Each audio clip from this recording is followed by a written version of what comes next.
Lu ngasilin bisnis sampai misalnya bikin lu punya income rata-rata per bulan 100 sampai 300 juta. Omset lu harus segede apa? Tapi kalau kreator itu masuk margin semua. Red card Koteo sekarang berapa sih?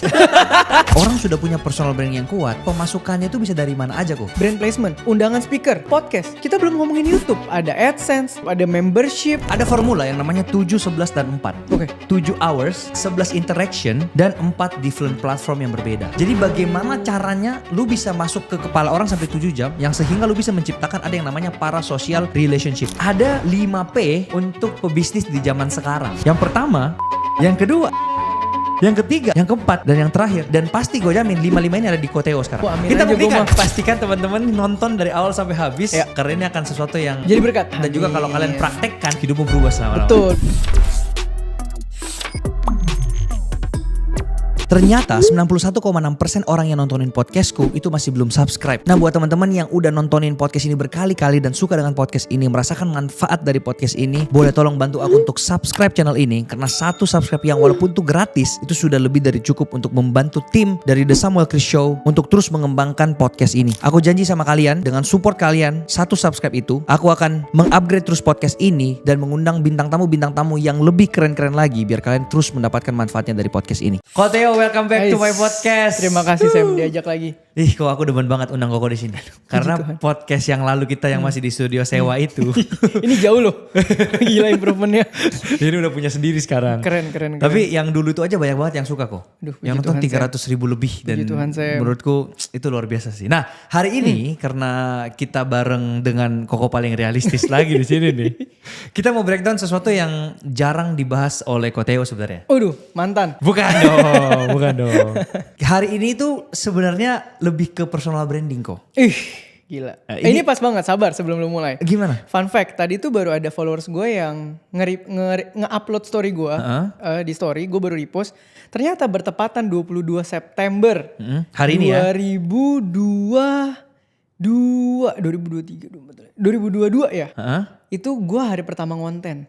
Iya, berarti ini hari tepat 3 tahun. 3 tahun ya? Iya, saya sharing konten. Wow. Iya, gue tadi pas dia ngomong, iya lu gue baru sadar. Berarti memang ini sudah takdir untuk membahas tentang personal branding nih ya. Bisa pas banget ya. Iya. Gila emang. Nah, tapi ini sebenarnya gini, jangan skeptis dulu ya teman-teman ya. Karena kan di luar sana orang tuh selalu mengajarkan kayak cara untuk jadi sukses harus trading, cepet kaya, bisnis dan lain-lain. Kita ini balik lagi karena bersama Koko paling realistis, kita ngomong yang paling realistis di sini. Iya, agree. Gimana step by stepnya lu bener-bener tanpa modal dan yang paling cepet caranya menurut kita berdua adalah personal branding. Iya, yang masih achievable merubah nobody jadi somebody, personal branding agree. Personal brandingnya kok ya. Agree, Dan ini disclaimer dulu ya kok. Aku hari ini akan banyak sharing juga dan boleh ya kok aku izin sama bintang tamunya Iya, dulu boleh ya. dong, boleh dong. Karena takutnya ada yang komen gini kok. Ini host apa bintang tamu? Ada yang kayak gitu. Kebayang, Ada yang kayak gua kebayang, Suka kebayang. dihujat aku nih. Dipikir host cuma boleh diem doang gini gak boleh sharing gitu ya. Nah tapi buat teman-teman ya. Ini podcast mungkin agak panjang daripada pada umumnya ya. Karena aku udah riset juga untuk kalian semua. Daging-daging apa yang aku akan bahas hari ini. Jadi hari ini lebih sharing-sharing aja antara aku sama Koteo. Iya, kita belajar bareng lah ya. Kita belajar bareng di Iya, sini ya. belajar Kita belajar bareng dari Iya. nol nih. Dari nol. Jadi pastikan teman-teman nonton dari awal sampai habis. Iya.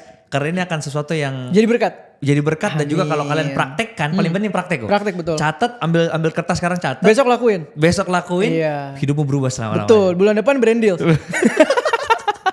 Amin dong.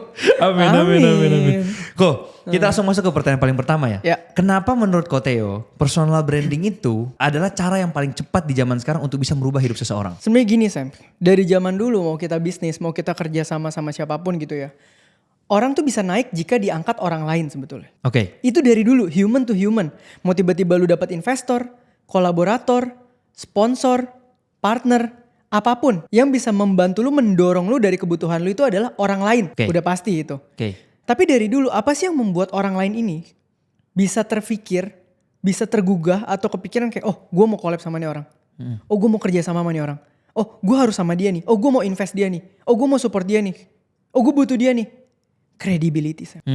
Sedangkan zaman dulu ketika nggak ada personal branding, credibility itu sebenarnya personal branding dari zaman dulu udah ada ya. Oke, tapi bentuknya beda. Offline bukan sosial media dong. Oke. Itu adalah salah satu hal yang memboost credibility. Credibility itu apa kok buat yang Oke. kita bahas? Menurut gue aset paling mahal dari dulu yang manusia punya untuk berkembang naik itu adalah credibility. Credibility itu adalah gabungan dari kemampuan lu, Oke. karakter lu, Oke. dan historical lu. Oke. Jadi ini orang capable nggak? Oke, capable. Karakternya kayak apa? Bisa dipercaya gak? Jangan-jangan gue angkat dia langsung tusuk gue. Ketiga, historicalnya gimana? Dia sama partner sebelumnya gimana? Waktu dia diinvest sebelumnya gimana? Waktu kerja sama sebelumnya gimana? Ini orang waktu diberikan kesempatan naik sebelumnya gimana? Itu bergabung menjadi sebuah kredibilitas. Kredibilitas tuh dipercaya orang basically. Dipercaya orang dan itu butuh proses. Orang tuh butuh proses kayak misalnya, gue mau tahu lu kredibel atau enggak, gue harus main sama lu setahun, 2 tahun, itu baru temen. Kalau mau nanya lu partner bisnis yang kredibel atau enggak, gue harus research lebih lagi. Nah, personal branding itu nge-cut prosesnya di bagian ini. Oke. Karena lu bisa menampilkan kapabilitas lu, karakter lu, dan historical achievement lu di ruang publik yang membuat orang lain yang punya kebutuhan sama lu tergugah. Oh, gue bisa ajak Sam nih. Tanpa harus langsung kenal Sam secara directly. Oke, jadi secara nggak langsung nih ya bisa kita katakan bahwa ketika di zaman sekarang di era media sosial ini yang dimana semua pekerjaan ada di media sosial, betul. Mau lu dokter hewan kah, polisi kah, pemadam kebakaran, ada semua. Dan kalau lu masih bersikeras bahwa gue nggak butuh sosmed nih untuk tampil, untuk tunjukin personal branding tadi, bisa kita bilang bahwa lu akan sangat sulit. Di era ini sayang, karena lu dapat percepatannya tapi lu nggak mau pakai. Dan bisa dibilang bahwa susah juga bersaing sama orang lain kok. Susah. Nah tapi masalah gini, bedakan personal branding dengan viralitas. Oke, betul. Ini bagus banget. Viralitas itu adalah amplifikasi terhadap sesuatu. Iya. Ketika kredibilitas lu yang diamplifikasi, jadi lu kemana-mana. Tapi kalau lu kejar viralitas, kan zaman sekarang gitu, nggak apa-apa gue B yang penting viral, nggak apa-apa gue C yang penting viral. Lu tahu nggak dampak lu viral yang salah itu? Kredibilitas lu nggak ada. Ini kita garis bawahi ya. Viral dan personal branding itu 2 hal yang berbeda.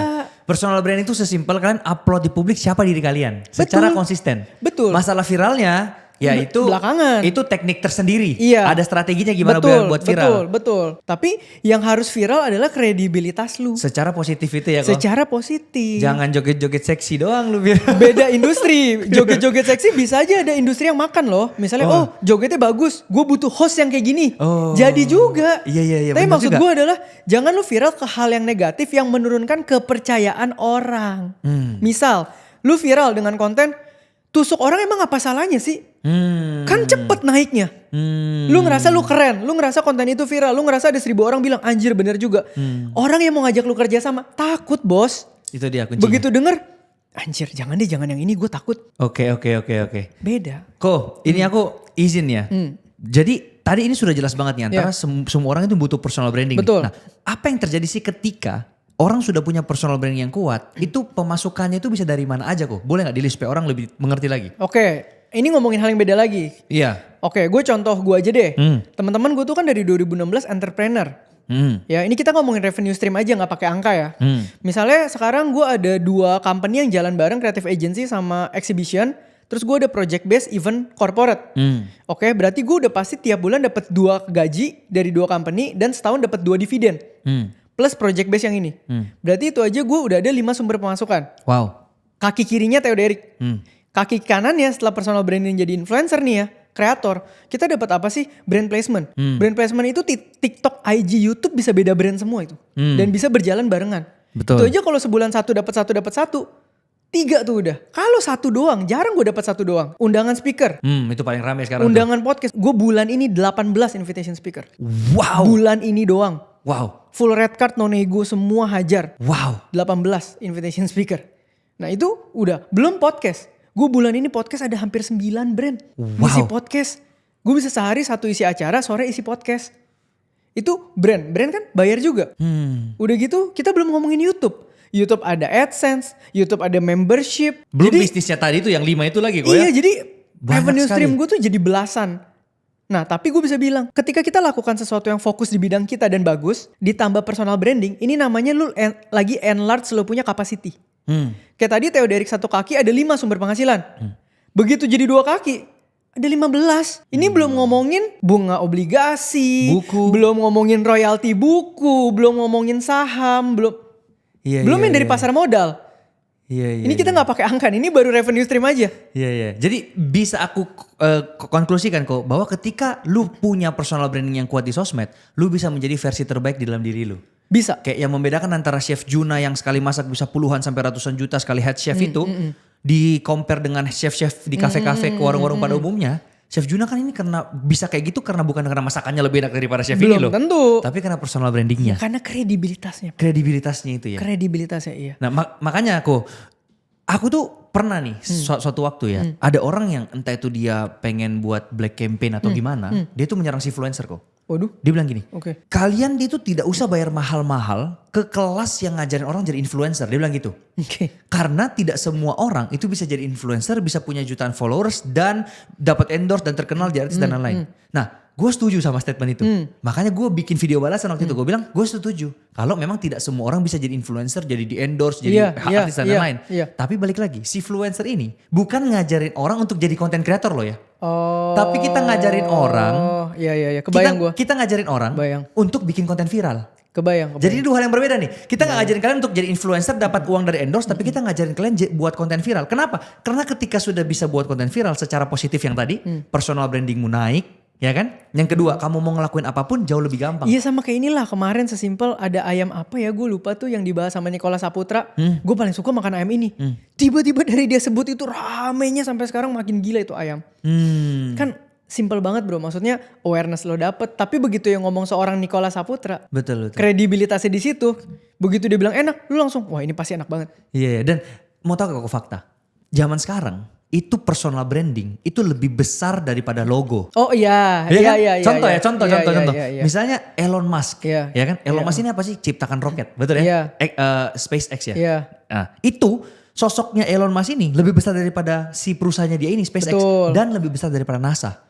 Betul. Kenapa? Orang lebih terasa sama Elon Musk sekarang loh. Betul. Nah itu yang kalian harus buat. Makanya kenapa Beyond Combat itu cepat banget. Karena ada sosok salesnya. Iya, kenapa sih? sih? Sama dia tuh kemarin ya. Ya kan? Kenapa si influencer bisa cepat? Karena ada sosok Samuel Christian. Nah, Betul. kalau kalian punya bisnis atau punya apapun dan tidak membangun personal branding, kalian akan kalah sama orang-orang yang punya personal branding. Nah tapi balik lagi. Personal branding itu pedang bermata dua.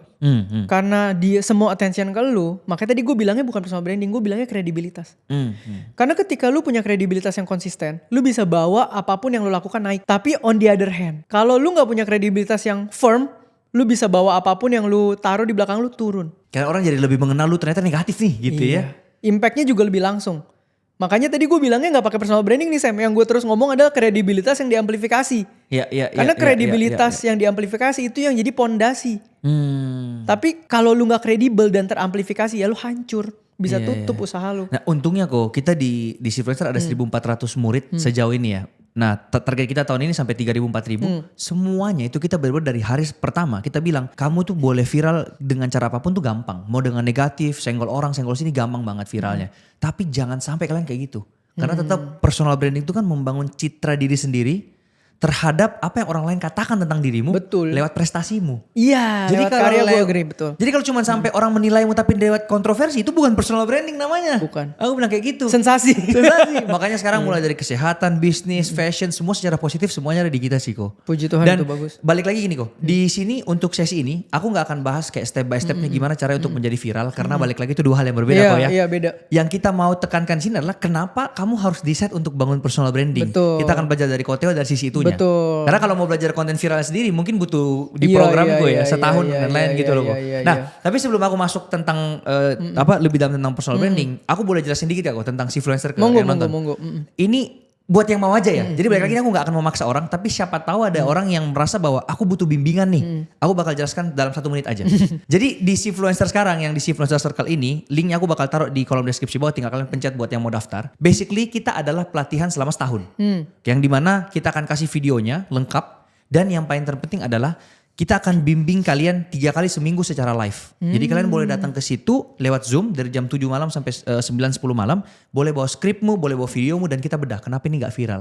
Salahnya di mana? Kita langsung perbaiki. Kebayang. Makanya udah ratusan dari muridku tuh semua udah di atas 100.000 follower semua. Karena cepet proses belajarnya gitu. Dan yang kita ajarkan bukan cara bikin konten viral dari nolnya. Tapi kita ajari cara membangun personal brandnya, cara menulis skripnya, cara syutingnya, cara ngomongnya. Teknisnya semua. Sampai cara menghasilkan uangnya. Dan cara menghasilkan uang ini banyak kan. Yang Banyak tadi kita sudah banget, decide. Bukan cuma dari endorsement kok.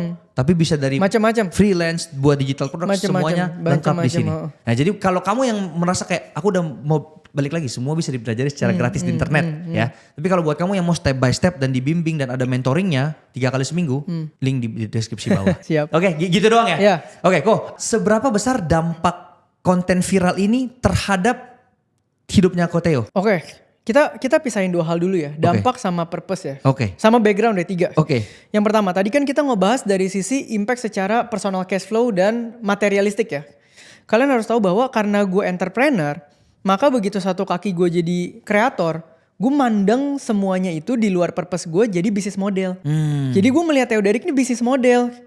Ngisi ini, oh ini satu bisnis unit. Oh YouTube cara mainnya beda satu bisnis unit. Oh IG satu bisnis unit. Jadi gue melihat semuanya sebagai tambahan perusahaan. Oke. Itu kalau dari segi gue running, makanya tadi revenue streamnya banyak dan bisa ke-maintain ya. Nah yang berikutnya kalau kita ngomongin impact tadi. Gue berangkat dari purpose. Nah kebetulan kalau kayak gue, itu gue tidak sengaja jadi influencer. Karena gue diceritakan. Ya. Gue mulainya dari doa. Gue resah banyak konten yang menurut gue cuman buat jualan doang, akhirnya menjerumuskan orang. Ya udah gue doa sama Tuhan, gue mulai dan jadilah ada perjalanan seperti ini. Maka kalau tanya gue impactnya gimana, gue ngerasa hidup gue jauh lebih meaningful. Karena apa? Karena gue ngerasa dengan hal yang gue sampaikan apa adanya, memang orang nggak langsung ke roket, nggak langsung meroket, tapi orang jadi kebuka pikirannya dan dia tahu what's next untuk naik satu tangga demi satu tangga. Dan ketika banyak orang yang kok ternyata bener-bener ngikutin lu, otak gue kebuka dan gue mulai bangun habit ini, gue mulai begini. Buat gue, impact pribadi ke gue itu membuat hidup gue, oh Tuhan, emang mungkin lu mau pakai gue di sini. Gue ketemu more than yang lu bisa lihat di sosial media. Gue ketemu calling gue ketemu purpose gue. Kenapa? Karena gue ngerasa jarang ada konten kreator yang bisa one take unscript. Dan gue bisa, kenapa? Berarti Tuhan taruh talenta gue di situ bahkan untuk konten. Gitu loh. Jadi kalau impact ke gue ngerasa wah ini fulfilling sekali buat gue menjalani ini gitu. Apalagi gue orangnya seneng sharing. Gue seneng banget nih ngomong depan ribuan orang. Selesai itu orangnya ngerasa dapat sesuatu dan abis ini ada dampak ke hidup mereka, itu gue seneng. Apalagi dengan traffic gede dibayarnya mahal. Makin happy gue. Ikigai kan namanya. Iya. Gitu loh. Gue seneng berdampak dibayar mahal. Red card Koteo sekarang berapa sih? Adalah. Iya. Oke. Kok ini aku penasaran banget. Ya. Tadi ada kalimat bagus tuh bahwa tidak semua orang punya talenta untuk ngomong one line gitu kan, gak di-cut, gak di apa, dan bisa viral. Iya. Nah sekarang gini dulu deh, ini kita masuk ke teknis dikit teman-teman ya. Kita bahas tentang gimana sih cara untuk orang viral di zaman sekarang, yaitu retention rate. Iya betul. Satu aja kuncinya. Jadi kalau kamu mau viral, sesimpel kamu harus bisa ditonton orang videonya dari awal sampai habis. Betul. Gitu kan. Nah terlepas dari caranya gimana, skrip mempengaruhi, cara ngomong mempengaruhi, Hook editing mempengaruhi, hook mempengaruhi, semuanya mempengaruhi di sini. Dan itu kita akan bahas semua satu-satu di si influencer ya. Nah strateginya Koteo sendiri nih, ini kan pasti kalau mau viral retention rate nih. Iya. Itu ada gak strategi khusus untuk bisa viral, untuk bisa mendapatkan retention tinggi ala Theoderik? Gua bilang berkali-kali bahwa gue di sosial media itu Tuhan yang taro. Kenapa? Karena gue bukan crafter kayak lu, Sam. Jadi bahkan teori-teori seperti tadi Gak ada. Gue udah jalan, denger teorinya. Oh ini ternyata yang kita lakuin ini. Oh gitu. Gue tuh kebalik learning prosesnya. Oh. Jadi ketika kayak tanpa sengaja dulu, awalnya kan ada koko mau tanya dong. Iya. Ada question gitu ya. Iya. Orang bilang apa? Ini lu tau lah, ada juga orang-orang yang suka menganalisa kenapa orang bisa naik kan. Iya. Ada yang bikin analisanya. Koteo ternyata bikin kokoko supaya familiar di kuping. Ternyata Koteo bikin satu question itu supaya orang tertahan sampai akhir. Kemudian Koteo jawab dengan seperti ini, organik seperti lagi ngomong dari samping. Gak ada, Sam. Itu kalau gue pribadi seorganik itu. Tapi yang gue bisa kasih tahu adalah setiap masukan dulu dari awal sampai sekarang gue jadiin bahan evaluate. Oke. Misal tanpa sengaja jadi gitu kan. Orang bilang, ih pinter banget pakai kokoko. Oh checklist, berarti ini works. Oh organik ya, di ini dengernya enak ya, gak terlalu ini, kayaknya natural banget. Oh checklist. Oke. Oh tapi karena di coffee shop noise-nya banyak ya. Oh berarti gue harus punya mic. Oke, paham. Oh kontennya realistis ya. Oh berarti orang perceive gue Itu. realistis karena memang gue mau ngomong apa adanya. Jadi gue bener-bener dari setiap gue ngepost, gue ada proses evaluasi sampai sekarang. Dan akhirnya itu yang sekarang menjadikan benchmark untuk next upload apa sesuai dengan kriteria-kriteria itu tadi. Even umbrella topik kan juga ada. Oh bahas ini ternyata impactnya besar. Oh bahas ini orang gak terlalu suka. Oh kalau gitu kita checklist 3 topik ini aja kita puterin deh. Gimana caranya supaya lebih relate? Oh kita cari contoh kasus yang sehari-hari deh.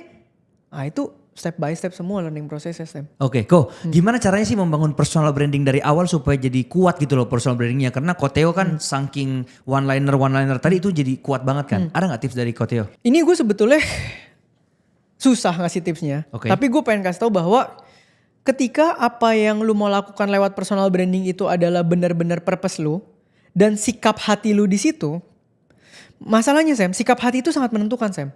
Lu bisa bilang, enggak gue gak flexing, tapi sikap hati lu flexing. Ntar pasti jadinya orang persepsinya flexing. Either dari foto, caption, gesture. Gak bisa bohong ya. Gak bisa bohong. Jadi ketika sikap hati lu A, lu turunin jadi apapun, itu orang akan persif A atau B, dia bisa bedain. I see. Nah kita manusia itu sikap hati menurunkan kita dari apa?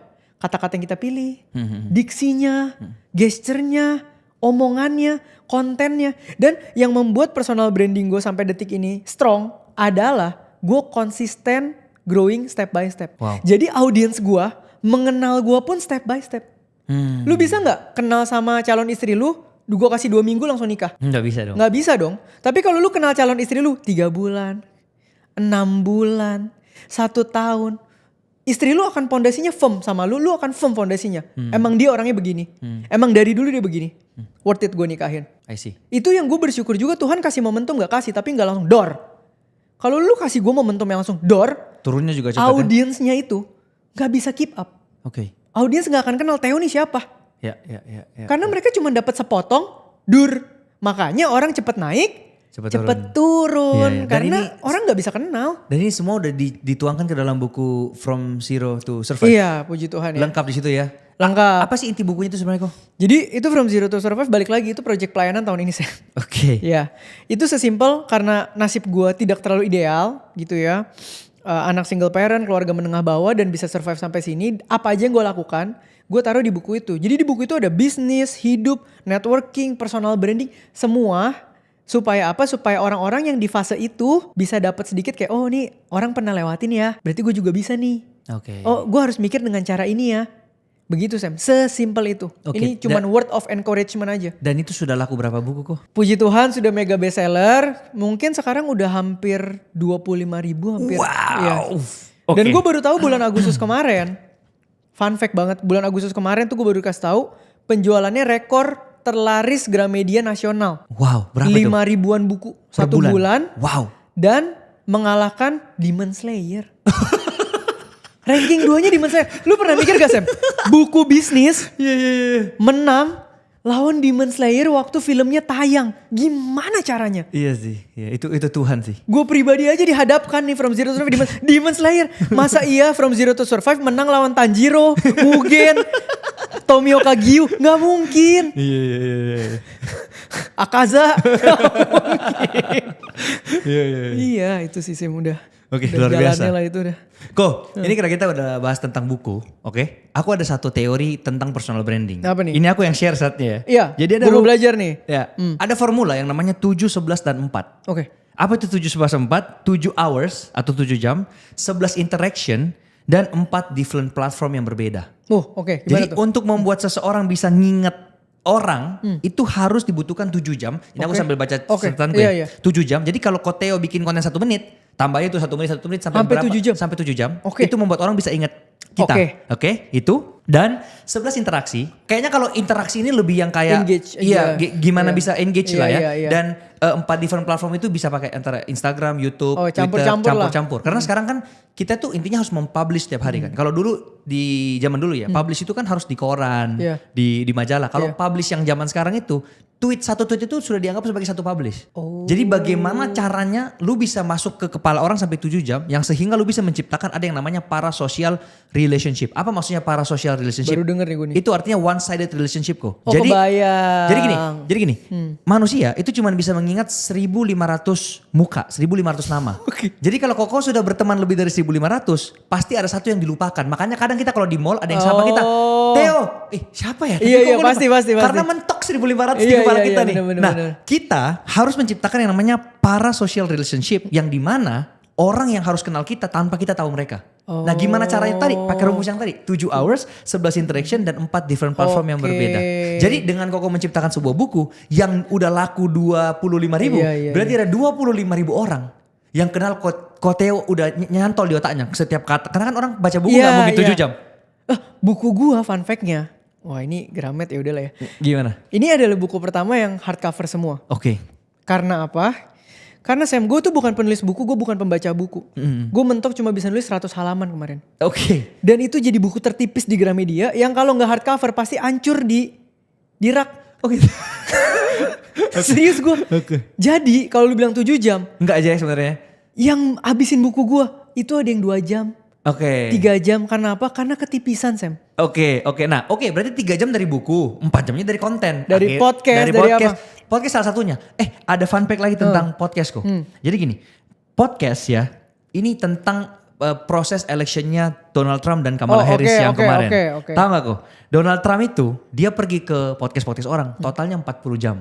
Jadi contoh dia ke podcast A 2 jam. Oh iya, totalin itu. Total 40 jam pokoknya lah. Iya. Dan dari 40 jam itu ya, dia mendapatkan 124 juta views. Anjir. Oke. Nah, sedangkan Kamala Harris itu totalnya itu cuma 7 jam. Oke, 7 jam dan hanya dapat sedikit aja viewsnya. Bahkan untuk Kamala Harris ya, ada satu podcast yang cuma 7 menit kok. Buset. Oke, 7 menit. Dan pertanyaannya antara Donald Trump sama Kamala Harris, Donald Trump ini dia ke podcast stand up comedian, dia ditanya apapun dia jawab.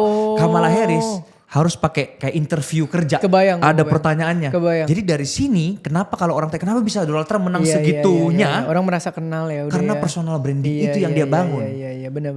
Dia lebih dari 7 jam udah nyantol di kepala orang yang membuat orang inget dia. Familiar udah. Akhirnya familiar. Oh. Jadi untuk untuk tentang data-data seperti ini itu penting sekali kok. Bahkan ya, ini aku sekalian ya. Ada 5P untuk pebisnis di zaman sekarang. Apa nih? Kalau misalnya mau sukses sebagai entrepreneur itu ada 5P kok. Yang harus dia kuasai. Yang pertama itu adalah pitch. Oke. Jadi kalau skill pitch ini kau kuasai sebagai entrepreneur zaman sekarang, pasti lu sukses. Iya. Yang kedua adalah publish content. Oke. Ya ini yang 7, 11, 4 tadi itu. Yang ketiga adalah productization. Jadi gimana caranya kita tuh sebagai founder itu harus meng-create demand-nya, bukan hanya supply-nya doang. Kebayang. Nah jadi kalau lu jago bikin demand, orang bakal datang ke kamu kan. Kebayang. Yang keempat, profile. Profile ini apa? Lu harus bisa masuk ke majalah apalah, lu harus punya achievement, harus apa. Semakin banyak itu, kredibilitinya naik. lu sukses kan sebagai entrepreneur kan. Dan yang terakhir, partnership. Disinilah mentor dan capital bekerja. Kebayang. Jadi 5P. Iya. Nah ini adalah rumus 5P. Ini sambil gua ngomong dicatat nih teman-teman. Iya, gue juga sambil belajar. Ini daging semua nih yang gue bilang nih. Nah jadi kalau 5-5-nya lu bisa kuasai dan pasti gue jamin 5-5 ini ada di Koteo sekarang. Waduh, amin kita aja. Kita buktikan. Jago pitching gak kok? Satu, jujur. Jago pitching gak kok? Pitching nih termsnya apa nih? Ya misal ada brand datang, kita nge-pitch atau proposal lah misalnya Her Era, pitch. Oh iya. Jago lah pasti gak mungkin enggak. Ya Aman. Kedua, publish content, gak usah kita tanya lagi. Ya oke. Ketiga, productization. Kok pasti jago bikin demand lah. Iya. Kan? Melihat peluang dan menyambutnya. Iya. Keempat, profile. Gak usah tanya lagi. Profilnya Koteo siapa orang udah tahu semua tentang profilnya. Yang kelima partnership, mentor pasti udah ada tim, sudah punya mentor, capital. Udah. Jadi kita bisa lihat ciri khas entrepreneur zaman sekarang itu berbeda. Iya, karena kita sekarang hidup itu di era yang namanya digital age kok, bukan industrial lagi. Kebayang. Kalau industrial kan kita kayak bajak sawah, terus kita pakai tangan, tenaga. Begitu masuk digital age orang pakai mesin. Kebayang Sam. Bahkan gue kan punya creative agency ya. Dan gue jarang cerita ini kan corporate brand kliennya tuh banyak sama government juga. Pernah ada inilah klien mereknya gue gak usah sebut lah ya. Dia merek besar lah. Tiba-tiba datang gitu ya. Mau jadi ini dong kliennya agensinya Koteo gitu kan. Iya. Oh bisa ya oke. Brandnya apa? Brand ini. Oh brand gede nih. Oke. Tahu dari mana ya? Jadi ada satu konten gue lagi ngisi acara Leon waktu itu. Dipotong sama siapa gue gak tahu. Ditembaknya kemana gue gak tahu. Dia nonton itu. Dia jadi klien sampai sekarang. Wow. Udah setahun lebih. Wah. Dan banyak kejadian kayak gitu. Jadi setiap kali agensi gue sekarang, nah foto gue ditaruh di lembar pertama deck. Kenapa? Jadi begitu pitching ke brand, suka ada yang GM-nya nonton gue. Yang suka ada, ntar pernah ketemu yang ownernya anaknya nonton gue. Pokoknya begitu ada irisan kayak gitu, agensi gue potensi goalnya gede Sam. Kok ini kisahku sendiri ya kok ya. Aku bukan lahir dari keluarga politisi. Aku bukan lahir dari keluarga konglomerat yang sampai raja-raja gitu enggak. Tapi anak 20-an tahun ini diajak makan siang loh sama Pak Prabowo. Makan malam sama Pak Gibran, wakil presiden. Gak kenal sama sekali politik. Itu dari mana kalau bukan dari nonton. Iya bener-bener. Ajudannya kah yang nonton, bukan apa. Dan ada teori kan yang mengatakan kamu hanya butuh 6 orang sampai bisa bertemu idolamu. Oh bener. Ya kan? Bener. Nah itu gimana bisa terjadi kalau kamu gak bangun personal branding. Gak ada yang tahu. Jadi harus start dari hari ini ya Ko ya. Gas. Kalau mereka yang mau sukses ini Gas, harus start hari ini. gas. Atau kalau mau belajar ya Shifluencer ya. Oke, Ko, anyway, gimana cara untuk mendapatkan passive income melalui ya ini era sosmed ini? Kan orang banyak mau passive income kan. Waduh. Make sense gak Ko? Bisa gak? Ini agak tricky ya. Oke. Jujur buat gua, Yeah. passive income itu cuman ada di pasar modal. Oh gitu ya. Iya. Ini agak kontra nggak apa-apa ya. Gak Ini, apa-apa, gak apa-apa. ini pendapat Silakan. pribadi gue ya. Silakan. Passive income sesungguhnya terjadi itu cuman di pasar modal. Dalam artian lo punya uang dingin, uang nganggur, token of capital lo seberapa, lo tembak ke satu instrumen yang misalnya minim resiko kayak obligasi negara, dapat 6-7% setahun bagi 12, itu passive income. Titik. Oke. Tidak ada bisnis jadi autopilot passive income. Nggak ada. Oke. Nggak ada nih bangun sistem konten jadi passive income, nggak ada. Fleksibel bisa. Oke. Karena sudah ada head dan ada tim. Yes. Tapi lu ngomong pakai kata pasif nggak bisa. Oke, ini realistisnya ya guys. Iya, realnya karena ya. sesuatu yang betul-betul pasif hanyalah ini instrumen lu tembak duit ngasih duit balik, pasif. Oke, paham. Sisanya lu tetap harus lihat, harus tetap kontrol, harus tetap monitor. Biarpun lu sudah punya head yang jago. Kenapa? Dia bukan ownernya. Tetap arahnya akan beda. Jadi kalau lu tanya, kok bisa nggak fleksibel lewat sini? Bisa banget. Tapi bener-bener pasif, aku harus dorong kalau pasif itu cuma punyanya pasar modal pak. Oke. Paham. Oke kok. Ini pertanyaan yang paling banyak ditanyakan oleh orang-orang ke aku nih. Aku tanya ke Tio langsung sekarang. Gimana sih caranya untuk orang bisa konsisten ngupload di sosmed? Karena kunci dari kesuksesan bangun personal branding kan salah satunya adalah konsisten. Gimana kok strateginya? Ini menurut gua, jujur harus punya tim atau punya partner atau punya orang yang setidaknya di awal kalau lu belum jadi lu bukan iming-iming ini aja kerja sama lah. Misalnya mau nggak gue lagi mau bangun ini nih tapi gue bener-bener nggak punya waktu untuk operasionalnya. Lu mau gak bantuin? Lu kan bisa ngedit, lu kan bisa apa? Ntar gue sharing profit. Gitu ya? Atau ntar gue bayar fix dulu ya, ntar kalau dapat endorsean gue bagi gedean. Apapun. Tapi menurut gue susah banget kalau gak ada tim atau partnership untuk konsisten. Karena tidak mungkin orang pada awalnya langsung jadi full time creator. Karena dari proses lu ngepost konten, sampai lu dilirik brand, sampai kredibilitas lu di-convert jadi red card, itu ada waktunya. Betul. Jadi gak mungkin nih kayak, oke, misalnya gue 4 bulan baru dapet brand deals pertama misalnya. Iya. 4 bulan masa gak ngasilin income? Gak mungkin gitu loh. Lu pasti akan fokus di pekerjaan yang kasih lo makan sumber utamanya. Nah maka carilah, pertama nih gue bilang, carilah metode shoot konten yang paling sesuai sama strength lu. Karena ketika sesuai sama strength lu, effort lu akan lebih rendah di situ dibanding orang lain. Betul. Kenapa gue spontan? Ya karena strength gue spontan. Kalau strength gue script, ya gue script. Iya, kayak aku kok sekali syuting bisa 11 video langsung. Itu. Supaya efisien. Nah itu kan bisa efisien. Kenapa? Lu tahu strength lu di mana? Betul. Langsung tembak 11. Make sense. Nah orang juga harus tahu strengthnya di mana. Yang kedua, ya mereka harus lihat apakah mereka bisanya di pool misalnya di weekend. Kalau mau sendiri. Tapi sendiri pun kan ada waktu ngedit lagi. Nah ini menurut gue paling idealnya tetap ada tim atau partner atau orang yang support di awal. Setuju. Kalau menurut gua yang paling banyak memakan waktu itu adalah editing. Edit. Jadi kalau lu punya tim yang editor, lu akan bisa lebih konsisten. Setidaknya itulah. Iya. Karena kadang orang kayak mau ngedit aja udah males. Jadi gak mau bikin konten jadinya. Belum lu udah cari ide udah bagus. Misalnya lu shoot lu masih grogi. Retake. Selesai dari situ ngedit lagi. Iya, makin capek. Gak bisa. Capek. Iya. Terus ada pertanyaan berikut kok. Tadi ada yang menarik tuh. Bagus banget kata-kata ini. Lu gak mungkin jadi content creator full time di awal. Gitu kan yang kita garis bawahi. Berarti apapun profesi lu sekarang, lu tetap bisa sambil ngonten. Jadi jangan tunggu sampai gue mau resign dulu deh baru gue ngonten. Ngapain? Loh justru, iya betul. Justru apa yang lu lakukan sekarang adalah sumber resource untuk konten lu. Itu dia kuncinya. Bagus banget ini kata-katanya ini pesan. Gue mau ngonten apa ya? Lu sekarang kerjaan apa? Itu dia. Ya kan otak lu isinya itu. Ya itu misalnya. Kok tapi gue sukanya kartu Pokemon. Lah gue juga lagi suka. Lu mau ngonten Pokemon silakan. Ada aja marketnya. Coba dulu aja kan gak tahu. Kenapa konten gue tentang finance dan bisnis? Ya karena emang gue entrepreneur yang praktek di dunia finance titik. Iya. Gini kok. Gue gak bakal nyebrang gitu. Gini kok. Ini bagus banget. Ini untung kita nyenggol-nyenggol ke sini nih. Banyak stigma yang salah kok. Aku gak mau bikin konten Kenapa yang pertama tanya? Kenapa? Aku gak mau jadi terkenal gitu kan. Aku gak mau jadi public figure. Nanti aku jadi acara host dangdut di TV dan lain-lain. Siapa yang bilang orang terkenal profesinya berubah jadi acara host dangdut di TV? Kamu hanya jadi versi terbaik di dirimu. Kalau kamu adalah seorang chef, kamu akan jadi chef yang terbaik karena kamu terekspos. Iya. Profesimu gak berubah. Koteo tetap jadi entrepreneur. Dia gak mungkin jadi host acara dangdut TV. Mau seberapa besar followersnya. Iya. Bener. Orang kemarin diundang tuh ya. Acara buat kita jadi nge-host apa gitu. Enggak dulu. Iya. Jadi intinya adalah di zaman sekarang itu sudah bukan kalau menurutku pribadi aku bukan antara mau atau nggak mau lagi ya, tapi ini udah harus nih, kalau nggak lu akan sayang momentumnya ini, udah takutnya nanti ke depan lewat atau apa ya. Iya, Jadi sebenarnya manfaatkanlah. Iya, setiap era itu kan momentumnya beda-beda Sam, gitu loh. Ketika ini memang momentumnya ada di sini ya, gaspol di sini. Gue pun maksudnya gini lah, ekonomi tuh tahun ini turun loh. For real turun. Kebanyakan banyak orang yang gue ketemu industrinya tuh turun gitu. Nah, kenapa malah bisnis gue yang sekarang semuanya cenderung all time high? Wish. Karena personal branding gue all time high. Betul. Ketarik semuanya. Betul. Orang mau bikin apa? Thematical event. Theo nih. Oh, ini agensinya Theo. Oh, sekarang brand mau undang speaker siapa? Theo. Masuk semua. Betul. Tapi hari ini personal branding Theo Derek di take out aja dari bisnisnya. Jalannya terpisah. Bisa-bisa personal brandingnya ke bulan, bisnisnya nyungsep. Kenapa? Kompetitor tadi lu bilang. Betul. Nah makanya kalau kalian apa bisnis, gandeng lah bisnismu ya, jangan. Iya, jadi gue juga gak bakal kayak munafik atau kayak gue kan entrepreneur. Masa ambil endorse? Sekarang gini, gue tanya ya. Ini kan kita tiernya mirip-mirip ya. Ini gue tanya nih. Lu ngasilin bisnis, omset berapa sampai misalnya bisa ngegaji lu, atau gaji plus dividen deh, bikin lu punya income rata-rata per bulan 100 sampai 300 juta. Omset lu harus segede apa? Betul.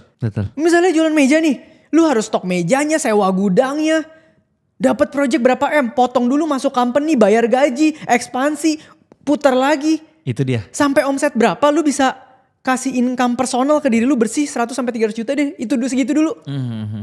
Nggak bisa, tapi kalau kreator itu masuk margin semua. Betul, 99%. 99%, makanya gue bilang, gue gak munafik, dua-duanya gue gas. Orang bisa ngedorong satu sama lain, gue gak akan pilih. Aku juga terima endorse masih sampai sekarang, masih rame juga sih.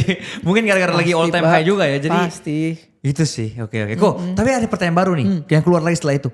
Tapi kak, aku gak pede nih ngomongnya. Iya itu yang memang, ini bahkan ada yang komen gini kok. Ada yang komen gini nih, sampai aku bingung jawabnya gimana kadang. Lu lihat murid yang sukses dari Sifluencer semuanya Cina. Anjir. Gitu. Anjir. Ini gue harus balas apa ya? Loh, kok Cina semua ya yang sukses di jadi followers? Loh, coba dijawab dulu kok. Apakah tampang itu mempengaruhi konten ya kok? Ini gue realistis ya. Iya realistis. Beauty privilege menurut gue iya banget. Oke. Ini gue harus ngomong fakta. Oke. Beauty privilege iya banget. Pasti. Simple. Statement yang bagus diucapkan sama orang yang biasa aja. Sama statement yang bagus diucapkan sama Pak Tom Lembong. Iya. Langsung ini gila keren banget. Suara berat, muka ganteng, intonasi bagus. Bobotnya beda. Beda, itu udah pasti. Itu lu terima dulu ya. Sorry nih, beauty privilege ada. Tapi lu harus ingat, strength manusia itu macemnya banyak. Gak cuman di looks doang. Ya kalau kita tidak beruntung di bagian itu, kita harus sadar strength kita di bagian lain. Either lu jagonya ngapain? Writing, lu jagonya ngapain? Nge-sketch, jagonya apa? Animasi. Emang sekarang gak banyak IP YouTube animasi yang penghasilannya miliaran per bulan? Banyak Sam. Kan problemnya adalah orang kagak tahu. Betul. Ya itu animasi kan kagak pakai tampang. Tapi pakai kemampuan. Nah orang boleh tidak punya tampang yang mendukung. Tapi orang harus sadar kalau dia tuh pasti punya kemampuan yang mendukung. Itu dia kuncinya ya. Kemampuannya ya balik lagi gue bilang disilangin sama kontennya. Sama personal brandnya. Maju. Nah makanya ini ya, kalau kalian yang gak punya kemampuan, belajar dulu caranya gimana. Karena balik lagi, kan banyak sekali tuh pertanyaan ke aku kok. Aku nih gak pede nih ngomongnya nih, gimana supaya pede. Aku jawabnya selalu gini kok, kamu tuh gak pede karena kamu gak tahu cara buatnya gimana. Let's say kalau kamu tahu bahwa kontenku ini bagus ya dan pasti viral ya, pasti kamu pede kan? Iyalah. Cuman karena kamu gak tahu masa depan, kamu gak punya ilmunya jadi grogi. Tapi kalau sudah ada ilmunya dan kamu tahu cara bikin konten yang bagus gimana, pasti pede secara gak langsung. Iya benar. Semua hal yang gak familiar sama kita pasti bikin kita gak pede. Gak pede. Jadi pede atau enggaknya itu tergantung dari ilmu yang di otakmu itu. Dan pembeda antara orang yang sukses sama enggak ada di ilmunya. Makanya Ko Terik ini suka baca, nonton podcast, belajar terus-terusan. Baca sih enggak Sam. Belajar podcast tapi nonton podcast. Iya selalu nonton podcast. nyari. Podcast favorit apa kok? Kita spill di sini untuk mereka nonton. Nah ini gue nggak spill podcast yang di zaman ini ya. Gue spill podcast yang di zaman gue lagi mulai into personal development banget. Tapi gue nggak tahu ya sekarang masih ini. 30 Days of Lunch. Oh punyanya Felixandro Ruby. Iya. Itu dari awal itu gue banyak, dan dulu kan belum ada kayak Om Ded gitu-gitu, belum terlalu gila ya. Itu pionirnya mereka tuh. Jadi masa-masa itu gue tuh setiap kali gue nge-gym dengerin satu podcast. Oke. Setiap kali gue gym, gue dengerin satu podcast. Karena waktu itu kan undangannya banyak ya. Ada yang F&B lah, ada yang dunia investment lah, ada yang mindfulness lah. Nah itu gue Hajar trimming semua. tuh, gue hajar semua. Iya, kalau podcast favoritku Samuel Chris. Gak bercanda. Kalau gitu gue ada dari nol. Iya. Ya pokoknya kamu nonton podcast-podcast yang ada isinya lah, setidaknya jangan podcast-podcast gosip ya kan. Iya. Yang ada isinya supaya kamu improve. Tapi ini beneran, aku belajar banyak dari The Diary of CEO, Stephen Bartlett. Oh oke. Itu kalau kamu nonton podcast dia, itu juga sama, ada finance, ada apa. Tinggal lu cari lu mau belajar bidang apa. Itu dalam banget. Dan sekali podcast 3 jam dia. Waduh. Sampai keriting lu tangan lu mencatat tuh. Tapi bener-bener dari detik nol dikulik sampai habis ya? Habis. Gila. Jadi lu itu nonton satu podcast itu kayak lu udah bayar workshop harga 15 juta menurut gua. Iya bener sih. Ilmunya tuh sedalam itu. Bener, Nah jadi boleh silahkan di search ya. Ini kita bagi-bagi ilmu secara gratis aja ya di sini. Iya. Dan balik lagi ya, ilmu penting sekali. Kalau ilmu tuh gratis di mana-mana ya. Setiap hari kamu luangkan waktu 30 menit sampai sejam nonton podcastnya The Diary of CEO, nonton podcastku, nonton podcast dari nol dan lain-lain. Itu pasti dalam 3 bulan cara melihat sesuatu perubahan iya. beda pasti. Pasti. Gitu. Nah kalau orang yang gak punya alat-alat konten kok. Waktu awal kok konten pakai apa? Ini kita basic banget ya. Gue kayaknya berhak untuk ngomong ini ya. Gue konten tuh tim gue kan dia doang tuh. Sampai sekarang masih setia ya. Iya dia doang. Jadi bener-bener itu cuman pakai iPhone-nya dia. Belum beli iPhone khusus lagi. Oh ini yang nanya, ini suaranya nanya. Ini yang nanya. Oh ini mukanya gini. Iya. Pakai tripod dia. Udah beli kopi 1. Oke. Iya. Dulu kayak gitu. Ya kadang kopi, kadang smoothie, kadang apa lah ya. Beda-beda yang di depan. Fun fact. Bahkan waktu gue di awal. Itu tuh ada konten yang sampai awal-awal tuh 3 juta views. Itu gue lagi di kitchenette mana gue lupa. Di belakang itu ada 2 orang cewek ngobrol. Suaranya itu energik dan kencang. Oke. Jadi ketika gue nge-shoot itu konten 3 juta views. Suara belakang masuk. Wah. Ada yang komen dong. Ini kalau yang nonton pasti ketawa nih. Suaminya. Ini kalau suaminya nonton boleh deh. Kok maaf ya kemarin istriku ngobrolnya kenceng banget. Suaranya sampai masuk ke sini. Dia komen di posting itu. Dari situ gue baru tahu. Oh boleh dibeli mic. Iya. Jadi mulai dari yang ada dulu sih. Tapi waktu itu pertanyaannya viral gak kok waktu gak pakai alat? Viral. Tetap viral kan? Iya. Nih. Itu karena balik lagi. Itu kasus gue gak bisa direplicate ya. Iya. Itu emang. Oke, gini. Yang bisa direplicate ini sekarang ya. Yang bisa direplicate adalah balik lagi kunci keviralan video. Balik lagi menurutku ya. Itu bukan tampang. Balik lagi karena kalau tampangmu kurang masih ada skill yang lain yang bisa diambil. Oke. Bukan alat. Karena kalau alatmu juga kurang. Contoh Paris Fernandes. Oh iya. Itu HP-nya mau kali ya. Atau apa aku gak tahu mungkin. Aku gak tahu apa. Dibinjai pak. Gak mungkin. Percayalah. Dia mulai dan dia viral kan. Puluhan juta yang nonton. Bukan alat. Ya kan. Bukan apa-apa. Satu doang kuncinya. Retention rate. Gimana caranya lu bisa membawa orang nonton video lu dari awal sampai habis. Gue udah berusaha nyari formula lain selain satu secret ini selama gue 2 tahun bangun Influencer. Tidak ketemu kok. Ujung-ujungnya balik lagi ke retention rate. Bahkan ada konten-konten yang receh yang kayak cuman durasinya cuman 5 detik di Instagram. Ya kan. Terus pakai hook. Ini barusan kemarin gue habis ngobrol sama gereja gue ya guys Jess. Dia bikin konten judulnya gini. Alasan kenapa ayam berkokok pada saat Petrus menyangkal Yesus. Gitu doang caption. Terus ada tulisan penjelasan selengkapnya di caption panah ke bawah. Durasi cuma 7 detik. Oke? 7 apa 9 detik gue lupa. Tapi yang nonton sekarang 200-300 ribu. Kemarin dia tanya ke gue. Kenapa ini bisa viral? Ya gue bilang. Coba kita buka dari insight. Dibuka insight. Total durasi cuma 9 detik. Yang nonton tau gak berapa kok? Watch time-nya 25 detik. Berarti orang ngulang. Karena baca captionnya panjang. Panjang kan? Itu. Jadi banyak strategi gimana caranya untuk bisa membuat orang nonton dari awal sampai habis. Bukan tentang masalah alat. Makanya gue selalu buat statement gini kok. Konten viral belum tentu bagus. Dan konten bagus belum tentu viral. Mau lurus sinematik sampai jungkir balik. Gue tahu tuh kontennya yang karena berkat baru setiap pagi bukan sih? Iya kan? Berarti lewat kan. Nah itu jadi bayangkan ada yang udah sinematik di stasiun pakai kebayang. Tapi kalau orang gak bisa nonton dari awal sampai habis gimana? Iya benar. Percuma. Benar. Jadi lu harus belajar kompleksitasnya ini dulu nih. Jadi lu kalau bikin konten sekarang udah bukan ngasal-ngasal lagi cuma take, ngomong langsung upload, udah gak bisa. Betul. Biarpun faktor hoki dan X-nya tetap ada ya. Pasti tetap ada. Cuman kan untuk kita konsisten dan menciptakan faktor X itu ya kita harus ke arah yang makin terasah gitu. Betul. Dan kok tau gak? Di tahun 2010 itu 28% di dunia ini itu punya internet cepat. Tapi sekarang di 2025 itu udah 70% loh kok. Oh iya kebayang. Iya kan, jadi itu perkembangannya sudah Gila banget. gila banget. Dan pertumbuhan konten kreator sekarang di dunia itu kalau gak salah kali 10 apa kali 20 dari 5 tahun yang lalu. Kenapa bisa grow-nya segitu banyak? Karena yang menjadi saingan kita sekarang itu bukan antara kreator sama kreator lagi kok. Tapi kreator sama social media bisnis. Iya benar. Koko punya bisnis apa pasti buka sosmed juga. Iya, Ya kan, dan kalau bisnis aja udah bisa create konten secara organik dan viral. Nah ini yang harus berbahaya nih untuk konten kreator kedepannya. Bisa aja endorse-nya sudah nggak serame itu apa. Jadi harus dipikirin gimana punya bisnis sendiri juga dan lain-lain. Bisnis modelnya gimana nih? Gimana traffic ini kita alihkan untuk menjadi cash flow machine yang lain. Iya. Dan satu lagi kok, menurutku ya yang membuat kenapa sekarang orang bisa viral itu gini kan, itu tadi rumus dasarnya orang harus nonton dari awal sampai habis. Tapi ini agak teknis dikit lagi aku.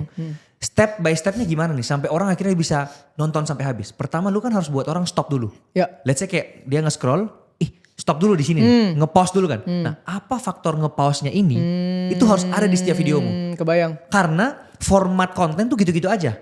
Semua orang bisa buat format talking head, bisa format voice over, bisa format interview, bisa format podcast, format reaction, banyak lah formatnya. Tapi apa dari format itu yang bisa bikin orang stop? Nah ini masing-masing orang beda-beda. Kalau punyanya Koteo mungkin yang kayak kok mau tanya. Nah tapi kalau lu mau jungkir balik, lu mau apa, suka-suka lu lah. Lu mau teriak, makanya tahu ini gak aku, Ashton Hall. Yang badannya gede, yang morning routine cabut-cabut. Itu kalau aku perhatikan ya banyak sekali videonya yang hook awalnya dia dilemparin botol kaca, dia gak bisa nangkep, pecah. Oh tahu. Akhirnya pecah. Itu yang menjadi hooknya dia. Ya kebayang gue. Nah setelah step satunya itu lu udah bisa buat orang stop and pause dulu, which is ini yang paling susah. Karena banyak banget orang yang gak bisa eksekusi di sini, makanya kenapa videonya kecil. Karena orang menonton aja pertama gak tertarik, kedua gak ada tujuannya nonton video itu ngapain. Bener, dapat apa nih?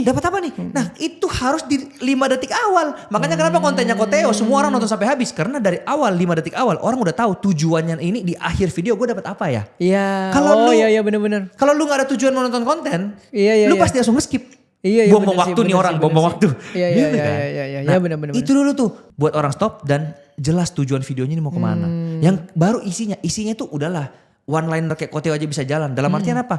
Yang penting isinya itu tetap nyambung sama awalnya.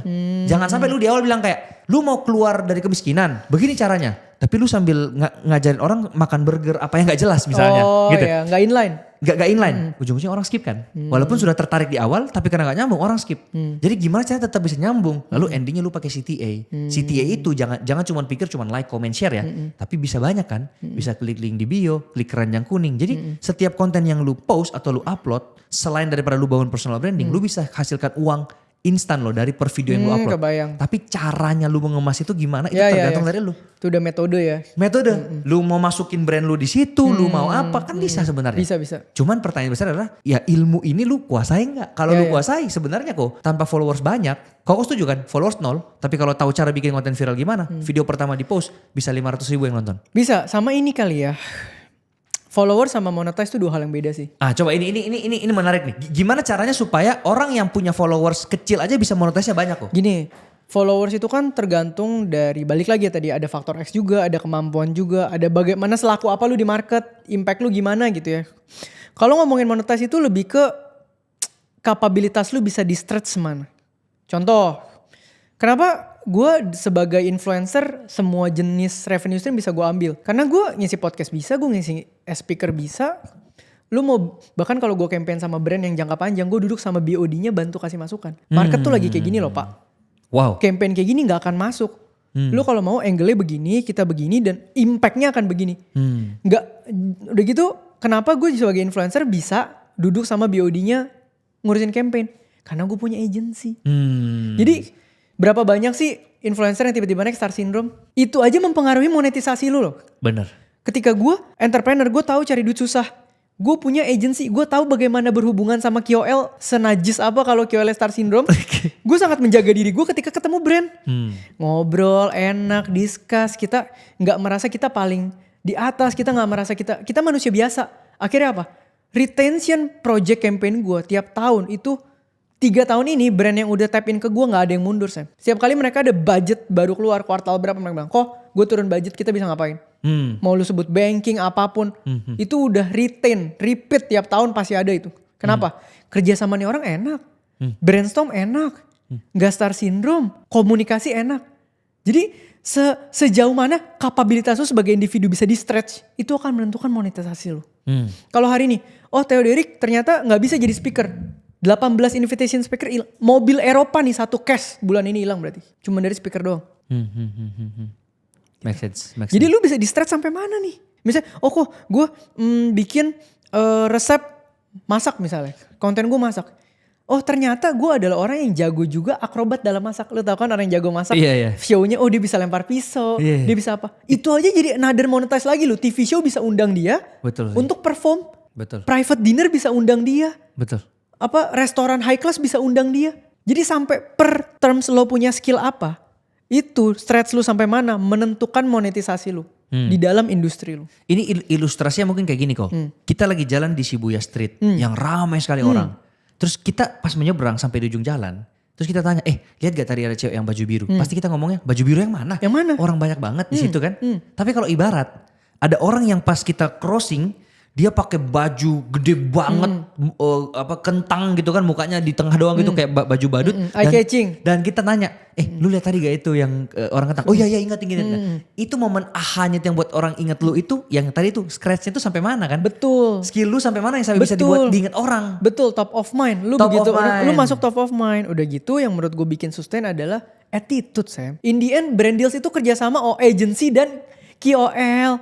In the end, campaign adalah kerjasama semua brand sama KOL. Ketika attitude lu jelek di situ, mereka nggak akan ngomong depan lu. Nextnya mereka cuma jangan pakai lagi deh, sombong. Iya. Ada nggak KOL yang kerja sama agency gue sendiri gue coret? Udah 3. Karena agency juga males ya pakai orang ini ribet gitu. Gila lu sehari lu photoshoot gue bayar ratusan juta. Kelakuan lu begitu sama tim gue coret. Sekarang KOL bisa sombong. Lu cuman agency. Agency yang ngasih lu makan. Betul. Yang propose nama lu tuh agency. Betul. Lu kalau songong, coret nama lu. Tapi kayaknya nama aku belum masuk di agency. Boleh lah. Gampang lah atur-aturnya cincai lah. Cengli kita kok. Nah itu cincai aja menentukan loh Sam. Bener gak? Datang nih ngisi acara. Kok abis speaker ya? Iya. Aku boleh minta satu konten gak buat kesan pesan di acara ini? Terus gue bilang, ngapain lu nanya gue? Ya boleh lah. Enggak, soalnya ada speaker yang kemarin, gue minta konten buat kesan pesan, gue di charge lagi. Wah. Itu aja udah beda loh. Berarti next dia panggil gue gak panggil yang Ono. Iya. Betul. Kok itu tadi adalah cara memonetisasi untuk personal branding ya. Menjadi berbeda. Aku sedikit masuk lebih teknis lagi. Boleh. Ke cara monetisasi untuk brand. Ya. Jadi ini adalah konten hard selling untuk jualan. Konten ini bisa dipakai buat iklan juga dan lain-lain. Ya. Ada beberapa format yang aku sangat rekomendasikan. Dan ini aku udah tes sendiri dan works. Yang pertama adalah hate comment. Gimana nih? Kalau misalnya gue bikin konten. Ini. Oke. Misalnya yang tadi ya contoh ya. Ini mah Cina semua followers yang sukses. Iya. Daripada kita sakit hati, mending kita putar jadi duit. Kita ambil hate comment-nya itu, kita taruh sebagai hook. Jadi kita bacain. Cina semua lu followersnya yang jadi konten lagi tuh. Jadi konten. Terus kita jelasin tentang produk kita. Mohon maaf ya Kak, tapi responnya dengan positif ya. Jangan dimaki-maki juga. Mohon maaf ya Kak kalau memang menurut Kakak ini. Tapi bukti-bukti bahwa muridku semuanya Cina enggak kok, ada A, ada B, followersnya nambah segini. Akhirnya orang jadi ngerti tentang produk knowledge kita. Akhirnya jadi duit. Itu yang pertama. Yang kedua, nice. Yang kedua ya testimoni. Ini udah pasti kan. Ketika kita testimoni itu juga bisa convert. Yang ketiga adalah reaction. Jadi misal ada orang misalnya lagi ngomong suatu statement, entah lu setuju atau lu gak setuju, lu bisa jadiin konten terus lu sambungin ke bisnis lu. Karena gini kok, kalau ini kita ngomongnya sebagai hard sell ya, hard sell atau content ads gitu ya, dan kita mainnya seperti yang kita soft selling jualan ke brand endorsement, pasti convertnya tidak setinggi kalau kita hard sell. Pasti dong, kan buat tembak ads. Buat tembak ads. Nah jadi ini yang aku sampaikan. Nah tapi gini juga, trikinya adalah ketika kita mikir ads doang, itu sebenarnya gak ads doang. Karena kalau konten organiknya ini tidak jalan. Gak bisa, iya. Tetap ROAS-nya jadi gak rendah, akan masuk ya. ROI-nya juga kecil. Betul. Dan mahal doang. Mahal. Nah jadi caranya gimana supaya orang tetap bisa nonton dari awal sampai habis? Pakai tadi format-format yang tadi tuh, hate comment dan lain-lain. Nah itu by the way di Influencer lengkap juga sih. Nice. Itu nice. Ya kayak gitu-gitu lah. Intinya salah satu yang kita belajar. Dikatain Cina jadi duit ya. Emang Cina lu berarti. Bener juga. Dikatain Cina masih jadi duit. Emang Cina lu. Bener dia. Bener juga sih. Tapi by the way ini strategi kayak gini aku baca dari bule bukan dari Cina. Dari Alex Hormozi itu gila banget tuh. Iya. Kok tau gak Alex Hormozi itu ngejual bukunya yang terakhir. Yang Money Model kalau gak salah namanya. Apa ya? Iya 100M model kalau nggak salah ya. Itu kok satu hari itu dia dapat uang 1,5 T. Anjir gede banget. Guinness World Record, gila. Jual buku. Buku loh kok, tau gak? Satu buku harganya itu $6.000. Berarti 100 juta. Dan gue beli. Serius? Tapi gue patungan sama teman gue 20 orang. Bener, ini kisah real. Dia jago banget cara marketingnya. Dia pakai funneling, yaitu kayak perfect webinar yang punyanya Russell Brunson dan lain-lain. Dia pakai strategi-strategi gitu. Terus dia kumpulin masanya tuh kayak 1 bulan sebelumnya. Pas dia live di YouTube, 50.000 orang yang join. Langsung Guinness World Record di depan mata. 1,5 T. Satu hari. Itu dampak dari konten viral. Kalau lu bikin bookstore, Gramedia misalnya, gimana cara itu bisa? Nggak bisa, lu harus tahu cara-cara gitu dan lu harus belajar kuncinya. Gila itu sih. Kenapa gue masih belum bisa jual mega creator gue kayak dia? Karena gue gak punya ilmunya itu. Yang makanya gue beli 100 juta tadi supaya punya ilmunya. Iya. Gila ya. Dan zaman sekarang orang unik-unik kok. Gila. Bisnis tuh sudah unik-unik. Apalagi kalau kita ngomong sosmed sekarang sih. Iya. Jadi mungkin podcast ini udah cukup sampai di sini kok. Oh, oke. Karena aku ngerasa udah seru banget kita ngobrol dan udah banyak banget. Iya. Tapi sebagai pertanyaan penutup nih kok. Ada gak satu pertanyaan yang aku lupa tanyain ke Koteo, dan kalau aku gak tanya pertanyaan ini yang nonton sedih. Balik lagi ya, ini mungkin bukan pertanyaan, ini keresahan gue aja ya. Karena di podcast ini dan mungkin visi misi lu dengan Sifluencer kan kedepannya makin akan banyak kreator ya. Gue cuman pengen ngomong bahwa guys, ketika memang kita sudah bertekad mau jadi seorang kreator gitu, berarti kan sebetulnya kita tuh punya tanggung jawab moral. Kita punya sesuatu yang memang akan kita bagikan dan akan ada impactnya. Karena kalau itu komedi aja impactnya kan orang ketawa ya. Yes. Gitu loh, itu impact gitu, apapun boleh gitu ya. Ingatlah bahwa kita punya tanggung jawab terhadap orang yang nonton konten kita. Betul sekali. Jangan sampai sebagus apapun hidupmu nanti, sebagus apapun momentummu nanti, kamu melihat audiensmu bener-bener cuman konvertan uang. Maka nanti kamu hilang garis moralmu, kamu hilang garis etikanya, yang penting konten gue viral dan kejual. Ketika konten lu viral dan kejual, tanpa sadar akan banyak orang yang hidupnya lu hancurkan. Dan percayalah ketika lu menghancurkan hidup banyak orang, mungkin lu bisa naik dalam jangka waktu cepat, tapi jangka waktu lama lu pasti akan kena sendiri, lu akan backfire sendiri dari apa yang lu lakukan. Wow. Jadi ini buat kalian semua nih yang calon kreator besar nih, kan never know ya namanya momentum ya. Itu aja sih yang gue pengen ingetin, kenapa? Gak apa-apa kita next step by step, yang penting kita sustain di industrinya. Itu dia. Gue pengen kayak Raditya Dika, gue pengen kayak Om Ded. Gue gak perlu dalam 3 tahun jadi yang Gue cuma perlu 7 tahun lagi Theo Derek masih ada nih di industri. Ya. Udah cukup gitu loh. Step by step kita bisa bangun pondasi. Tapi makin lo hajar mau instan mau cepet, percayalah jatuhnya juga pasti cepet karena gak ada pondasinya. Bagus banget dari pendeta Theo ya. Deg-degan ya gue. Kayaknya panggilanmu jadi pendeta. Aduh. Jangan kabur kalau nanti masuk ke ikan paus loh. Ditelan sama ikan paus loh. Dilepehin lagi ya.